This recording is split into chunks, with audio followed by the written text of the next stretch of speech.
আসসালামু আলাইকুম এভরিওয়ান, আশা করি সব ভালো আছেন। দেখো আজকে আমরা বালাগঞ্জ বাজারও খুশিয়া নদী ইলিশ মাছ উঠছে।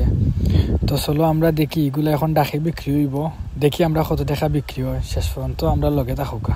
10 টাকা 1010 টাকা 1050 1060 টাকা 1060 টাকা 1070 1100 টাকা 1150 টাকা 1150 1190 টাকা 1290 1300 টাকা 1390 1390 টাকা 1400 দুইজন 1400 টাকা 1400 দুইজন বা 1400 টাকা 1410 টাকা 1410 1410 টাকা 1420 1420 টাকা 1430 টাকা 1440 1440 টাকা 1440 1450 টাকা 1460 1470 টাকা 1470 1490 1590 টাকা 1590 হ্যাঁ 1600 টাকা 1600 টাকা দিয়ে 1690 1690 টাকা 1690 1700 টাকা 1700 টাকা 1700 টাকা দিয়ে 1700 টাকা 1700 টাকা 1700 টাকা আর 1700 রুশন বার